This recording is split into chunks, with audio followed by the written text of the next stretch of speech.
Let's talk about chemical evolution. In laboratory science, it is proven that hydrogen cannot turn into another element, so we already know that chemical evolution is impossible.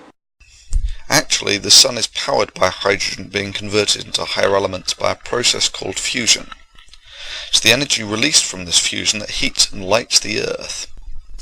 However, the creationist may well argue that no one has actually ever been to the sun. I'm burning to death! Ugh, you know how much an apartment that big would cost on the sun?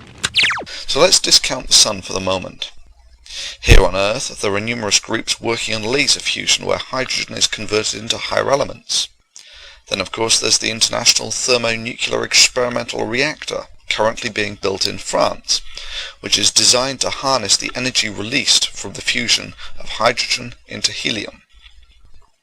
However, even if a creationist were to ignore all of these examples by which hydrogen is converted into higher elements, there are more graphic examples of fusion.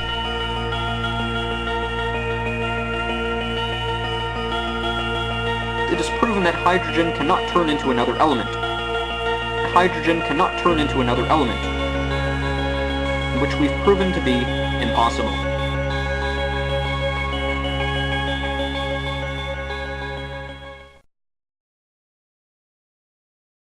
Here's a fun fact.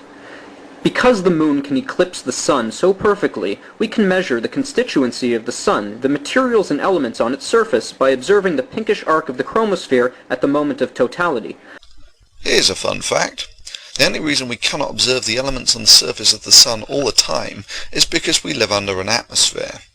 Without this, you could make exactly the same observations you can during an eclipse simply by putting your finger over the body of the sun.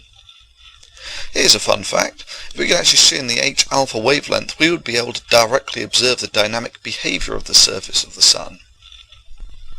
Here's a fun fact. Have you ever wondered why there isn't an eclipse every time the moon orbits the Earth? Well, it's simple. The angle between the plane in which the moon orbits the Earth to the plane in which the Earth orbits the sun is about 5 degrees. Practically, this means that a total solar eclipse can only happen at 2 times of the year. In a different geometrical arrangement, such as say for instance the moons of Jupiter, an eclipse is observed every time the moon goes around the planet.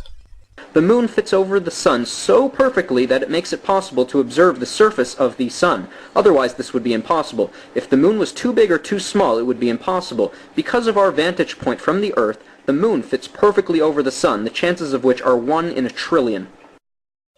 What a crock of shit. The distance between the Earth and the Moon varies by about 10%, between about 360 and 410 million meters. This practically means that the angular size of the Moon can vary by about 10%. As a direct result of this, about 60% of non-partial eclipses, the Moon is too small to completely cover the Sun, and an annular eclipse is observed. In the remaining 40%, the Moon is too large, and a total solar eclipse is observed. All that is required to observe the outer layers of the Sun is for the Moon to be angularly bigger than the Sun. Further, it's completely bogus to call this perfect, for the simple reason that the Moon does not have a smooth surface. This causes an effect known as Bailey's beads, where the Sun shines through the valleys of the surface of the Moon. Well, I'm not going to sit here and tell you that I know how the planet was formed, because I don't. The Bible says God made the heavens and the earth in 6 days. Is that the same Bible that allows you to make the statement that the moon fits perfectly over the sun, the chances of which are 1 in a trillion? You see, this is the thing I'm always curious about when creationists assess probabilities. In order to make a statement on the probability of the moon perfectly covering the sun, ignoring for the moment the fact that it doesn't, you would need to have a solid understanding of the mechanisms and the dynamics of the formation of the solar system and the planets. And yet... Now, I'm not going to sit here and tell you that I know how the stars or the planet was formed, because I have no idea.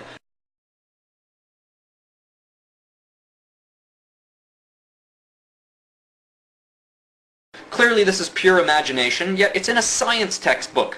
Ridiculous, right? So if there is pure imagination sneaking into the textbooks, how can you trust what it says? Let's keep going. The conservation of angular momentum, we're going to talk about it, shows that if some...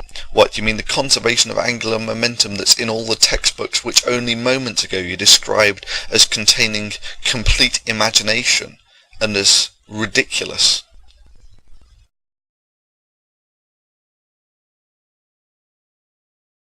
The moon fits over the sun so perfectly that it makes it possible to observe the surface of the sun.